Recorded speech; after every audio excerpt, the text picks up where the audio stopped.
les deux Thérèse, Thérèse de Jacques et Thérèse de Morin, restauration du boucher et à Christophe. Et Jean-Michel Sparnec, procuration à Dominique Bernard.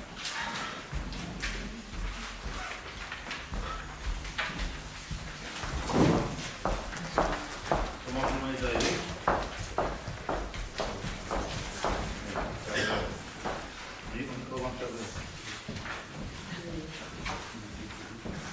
Bon, désignation du secrétaire de séance, Daniel Michel. Validation du procès verbal du 23 mai, vous avez été transmis. Observation, remarque. Oui. Simplement une petite modification à la page 9. Donc on intervient à des jeunes en formation à FPA et des jeunes en formation d'AFRA et non à FPA. Donc voilà, on passe pas leur permis poids lourd, mais leur domaine d'application sur la page. Ça échappait de vigilance. Voilà. On a de droit à le dire. Merci. Autre remarque? D'accord. Procès verbal est adopté. Unanimité. Bon. Question d'actualité.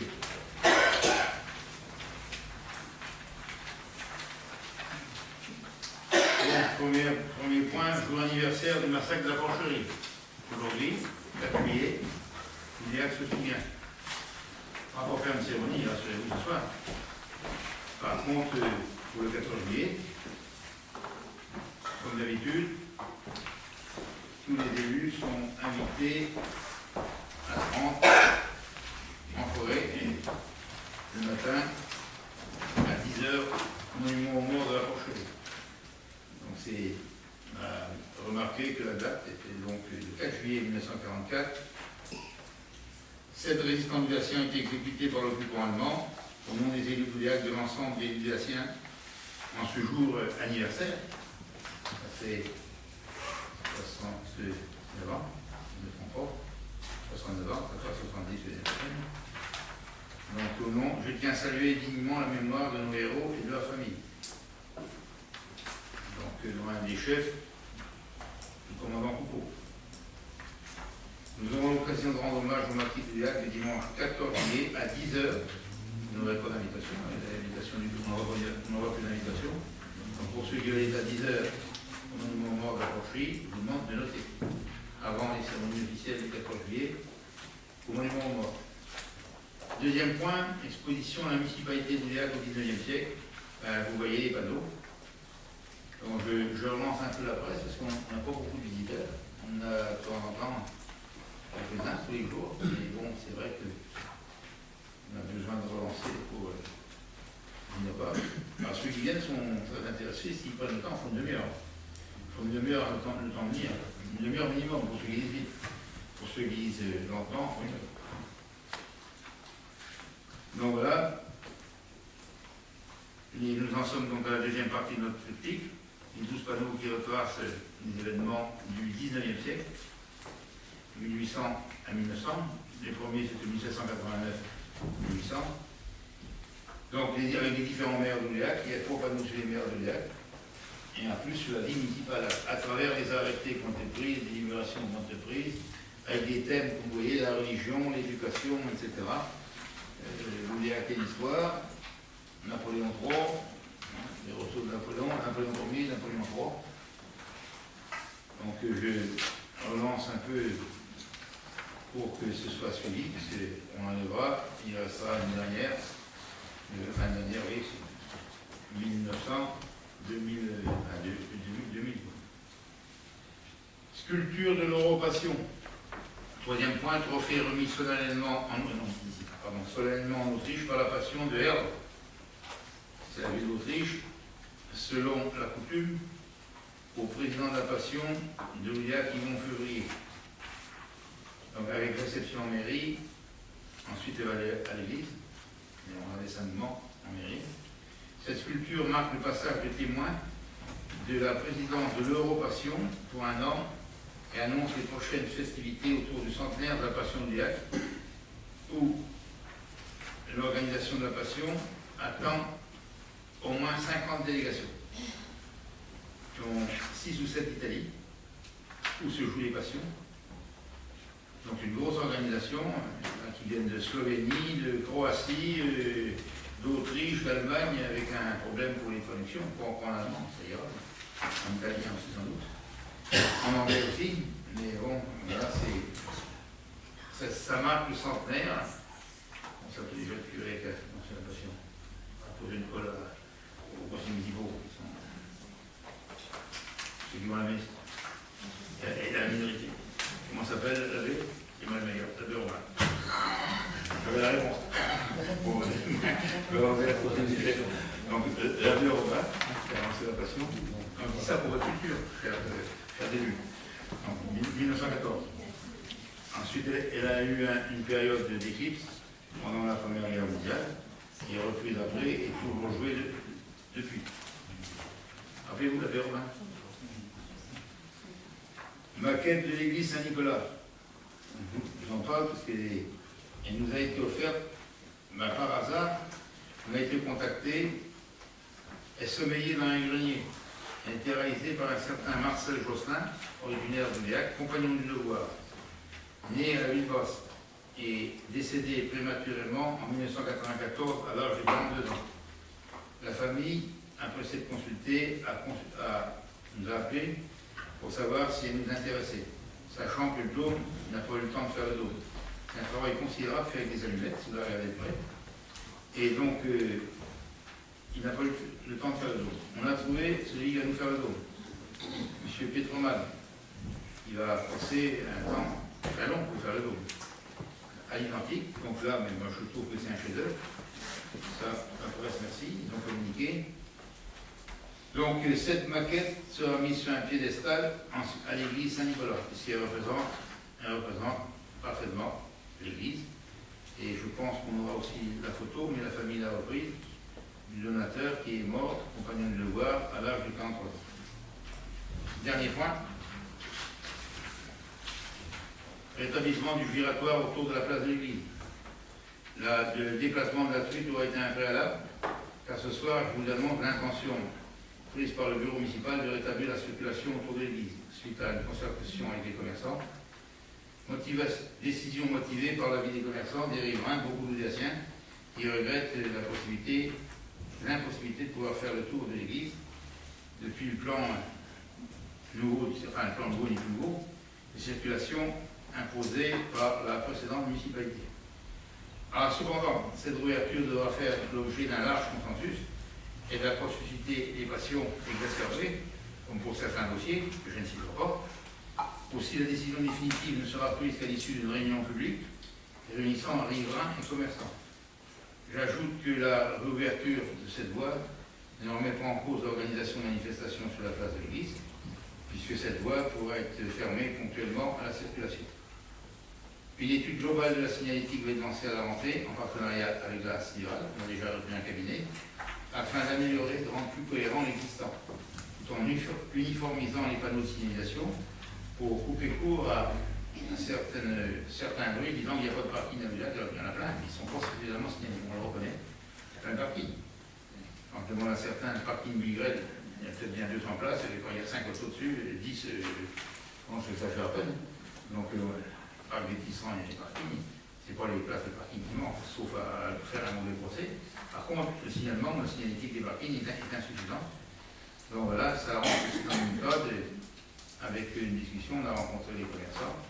C'est un désidérata récurrent de remettre la circulation sur les lignes. Je ne sais pas quel impact sera sur le commerce, je ne sais pas un devin pour savoir, mais ça se fera que s'il y a un large consensus. Merci bien.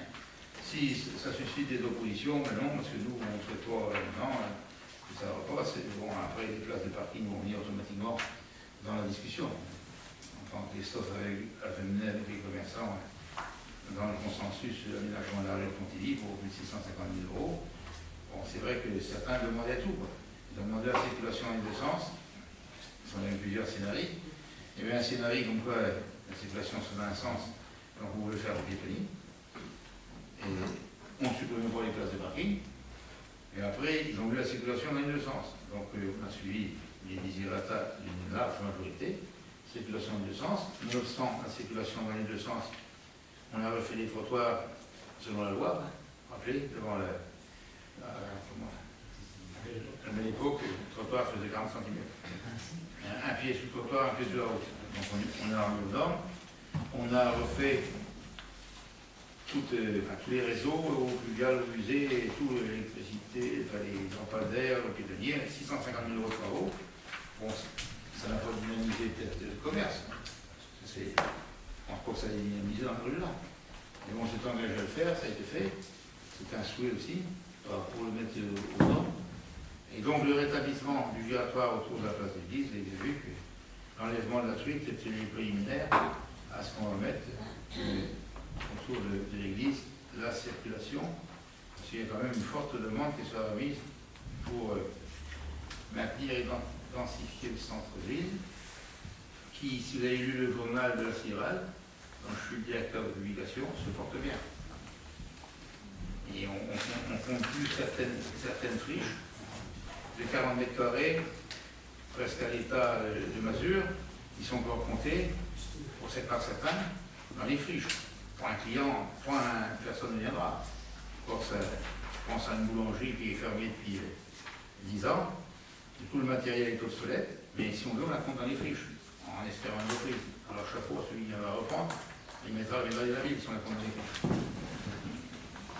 Bon, voilà ce que je voulais vous dire. Donc, Henri, je reviens vers la fin. Les mercredis d'Oulia sont le 17, le 24, le 31 juillet, le 7, le 14 août, et le marché d'été dès 17h, autour de la place de l'église. Bon, il n'y a pas un grand nombre de... 6-7, comme tu m'as dit. 6-7, ils viennent. C'est bon, on maintient, hein. S'ils veulent venir, ils viennent. Ça, c'est le problème des commerçants. Alors maintenant, je vous invite à prendre la note de synthèse. Décision prise en vertu de l'article L 2122 du Code général des collectivités territoriales, compte rendu. Vous me faites grâce de la lecture. À chaque conseil, ça commence comme ça. Réforme de l'intercommunalité. Deuxième point, page 2. Vous expose que le Code général des collectivités territoriales prévoit que les communes doivent se prononcer avant le 31 août sur la composition des conseils communautaires à l'issue des élections municipales de 2014. Deux possibilités existent. L'adoption d'une répartition fixée par la loi ou une possibilité de dérogation approuvée par les majorités qualifiées de l'ensemble des communes concernées. Dans l'hypothèse d'une communauté réunissant 133 communes, y compris l'Angop, au 1er janvier 2014, la composition du conseil communautaire serait de 59 membres, répartition légale prévue par la loi, ou portée à 67, par dérogation. La réflexion a donc porté sur cette composition qui sera effective au 1er janvier 2014. Cependant, l'Anga n'est pas encore concerné par la fusion. L'arrêté interviendra après le 31 août 2013. Les délibérations des communes portant sur la composition des conseils communautaires ne peuvent donc pas tenir compte de l'intégration de l'Anga. Les calculs des nombres de représentants des communes s'établissent donc aujourd'hui sans l'Anga à 58 membres. 58 membres aujourd'hui. Répartition légale ou 66 dérogations. C'est donc sur cette proposition que les communes sont amenées à délibérer. Soit le PCI adopte la répartition purement légale, ainsi la stricte application de la loi, proportionnalité des représentants par rapport à la population, entraînerait un conseil communautaire de 58 membres. Dans la nouvelle configuration de la CIRAL élargie à 32 communes, avec répétition, l'organe n'ayant pas encore intégré la CIRAL. Soit, deuxième possibilité, le PCI adopte la répartition issue de la possibilité de dérogation avec un accord des majorités qualifiées des communes membres. Cette application des dérogations prévues par l'article L 5211, 6.1 du Code général des collectivités territoriales permettrait une assemblée dont le nombre de membres ne pourrait excéder de 25% le nombre de sièges attribués en fonction des dispositions de ce même article. Diverses simulations ont été effectuées et examinées par le bureau de la CIRAL du 5 juin 2013. Le bureau propose que les communes délibèrent sur l'utilisation des critères dérogatoires et adoptent la possibilité de porter le nombre de membres du conseil communautaire au nombre maximal prévu par l'article du Code général des collectivités territoriales. Cette combinaison a des possibilités de dérogation et en accord avec l'UDEAC. Je sais que Lamballe n'a pas accepté de faire un représentant, le maire de Lamballe. La plupart des maires des grandes villes ont accepté pour donner, pour la démocratie locale, de donner plus de sièges aux communes rurales à côté. Nous, en laissant un siège, on a le droit à 16. On dit on prend 4 quand même. À 15, ça permet à 8 communes d'avoir 2 représentants au lieu d'un, dont Uzel, Pierre Yoko, qui va me remercier sur les la première fois, qui est très heureux, parce qu'il relève sur la nouvelle composition, mais le fait que, l'UDEAC, on a discuté au bureau, on laisse un siège, on a le droit à 16, on est à 15. Et bon, c'est compliqué, si je vous explique tous les calculs, qu'on soit 15, qu'on soit 13, qu'on soit 14, on a eu plusieurs demandes, qu'on soit 13, qu'on soit 14, qu'on soit 15 ou qu'on soit 16. Bon, l'équipe qui gagnera les élections municipales aura 12 sièges, et la minorité aura 3 sièges, quelle que soit la configuration, indépendamment qu'on soit 12, on aura accepté 12, 13, 14, 15 ou 16. Alors maintenant, je reprends ma lecture. Cette combinaison des possibilités de dérogation prévues par la loi et un accord de l'UDEAC de limiter sa représentation à 15 pour les 16 permet à 8 communes, 9 avec l'engard, d'obtenir 2 représentants, là où la stricte application légale la fixait à 1. Donc là, les communes rurales pourront pas dire qu'à la mairie de Milac, le maire et l'équipe municipale n'ont pas fait preuve de démocratie. On pouvait maintenir le 16. Donc, la loi, c'est 16. Ça a permis à 8 communes, plus en bas, d'avoir, c'est-à-dire les communes de plus de 600 habitants. Alors, si vous regardez dessous, la répartition qui doit aussi tenir compte des populations proposées d'attribuer un représentant pour les communes jusqu'à 600 habitants. J'ai appris qu'ils ont droit à un suppléant. C'était pas évident. C'est renseigné par la préfecture. Ils ont droit à un suppléant. Bien sûr, il y en a qu'un qui siégera au conseil communautaire. Le titulaire ou suppléant, entre les deux. Donc, 2 représentants pour les communes jusqu'à 1800 habitants. Ça concerne par exemple Fleuret et Saint-Cardec. 3 représentants pour les communes jusqu'à 2800 habitants. Les communes de plus de 1800, ça concerne la Motte. 5 représentants pour les communes jusqu'à 4000 habitants, c'est-à-dire les communes de plus de 2800, ça concerne Plémé uniquement. Et 15 représentants pour les communes au-delà de 10 000 habitants, une population générale, donc ça nous concerne. Cette proposition est soumise aux conseils municipaux de l'ensemble des communes regroupées à compter du 1er janvier 2014, qui doivent délibérer avant le 31 août 2013. Alors, vu qu'on ne fait pas de conseil non plus en parler, on ne va pas faire de conseil municipal au Canada, donc on est obligé de prendre la décision ce soir. Je vous invite donc à délibérer sur la répartition telle qu'exposée ci-dessus, après avoir répondu, si nécessité, des observations, remarques, etc. La parole est à vous. Il y a des... Oui. Non, alors ici, les suppléants, pour combien de communes on peut avoir des suppléants? C'est-à-dire que là... La réponse que j'ai, c'est simplement pour les communes qui n'ont qu'un représentant. Ouais, voilà. Merci. Autre question? Oui, un éclaircissement, je ne sais pas si j'ai bien compris. Donc, le fait qu'il y ait pour donc 8 communes, ou 9, un délégué supplémentaire, c'était conditionné au fait que l'UDEAC cède une place. Mais si l'UDEAC n'avait pas cédé une place, oui. Donc les 8 communes en question sautaient. C'est un siège.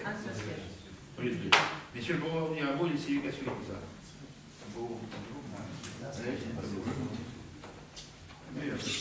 Vous avez le tableau en 13 juin.